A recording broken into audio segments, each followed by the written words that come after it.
Howdy y'all, got the Bulldog on the channel. Had the customer in here talking about this car here, and he said he has a corrosion problem around his battery cables. Just go ahead and replace them. I said, are you sure about that? Can't we just clean them or inspect them? Well, it's not going to be that bad, is it? The subject of today's video is OE pricing versus aftermarket pricing, and why it is not apples to apples. I told him most of the time when you're dealing with especially a positive cable, they have several different attaching points on the cable that you have to contend with. And the aftermarket parts do not have those pieces. And when you go looking for the OE part, the one that's a direct replacement, it is going to be very expensive to buy, very expensive to install, because it runs everywhere. It's not just a very simple deal right on top of the battery. Usually, if you can, you want to replace pieces on top of the battery. Oftentimes, 3 out of 4 times, you can't do that. You don't have enough cable to put a new end on it. Let me show you what we've got. Whenever I looked at this, I saw immediately this piece is broken. It had a screw, a cabinet screw screwed down in there so it would kind of hold and make do. But you see on this cable, it's got 2 large wires going into it. And if you're going to buy something aftermarket, it's going to look like this.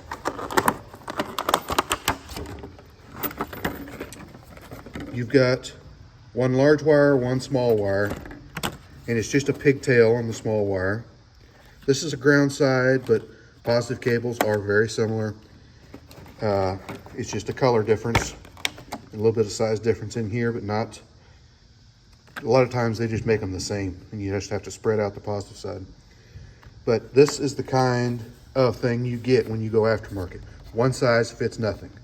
This is going to be a big old 3/8 hole. Oftentimes, especially on an aftermarket vehicle, you're going to be going onto an 8mm terminal. So it's going to be flopping around and moving all around and try to run off the edge. So basically, it doesn't fit. These worked okay when everything was, you know, kind of a 3/8 terminal, a 3/8 bolt. You're dealing with very, very old applications, going clear back into the 30s and 40s and all the way up into the 80s. And then things started to change. The aftermarket parts have not changed. So whenever you go and get your battery cables replaced and they have to put on a positive assembly, the terminal assembly, battery cable assembly, that's what they're replacing. They're replacing everything. And then you have the labor of going from here to the power distribution box, and then from here down to the starter. He was worried about corrosion working its way up the wire, which he's not wrong. You can see that it's starting. I've taken off the pieces here. These pieces covered it all up so you couldn't see. I took them off. Now what I'm going to do here, since I have plenty of cable, it goes past the battery up to there. I've got some length right here. I've got some length right here.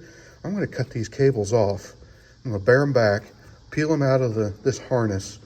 I'm going to get probably 3 or 4 inches, which is a huge amount. I've got all kinds of room to work with. And I'm going to solder a new end. Both of these deals are going to be stuck down into a new soldered on joint.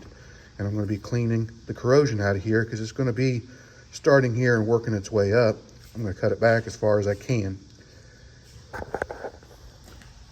But when you're dealing with this, you've paid the price, you're hundreds of dollars into it.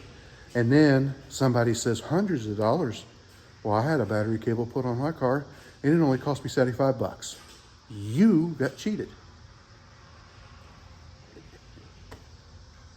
You own a 78 Chevy C20. apples to watermelons. It does not compute. That cable there, I mean, it works on everything. That's that old. Because they all have maybe one power wire coming off the positive side. Maybe. Most of the time, they have an extra loop down at the starter that runs up to a terminal on the firewall, and then everything powers off of that. So you don't have that to deal with. Most of the time, the terminal down there at the starter is a 3/8 terminal, so it's the correct size.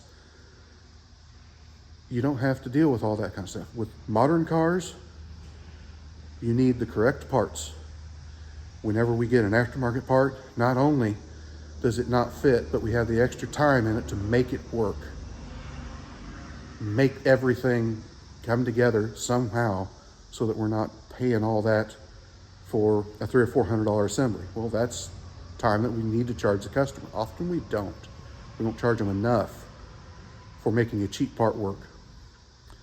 That's what you're paying for. And if you're looking at something like that,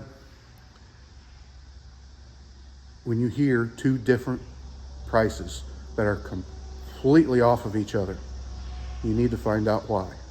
You need to find out the difference between aftermarket parts and OE parts and find out which one you're getting. Like, comment, subscribe, hit your little bell notification, share it all around. We'll talk to you later.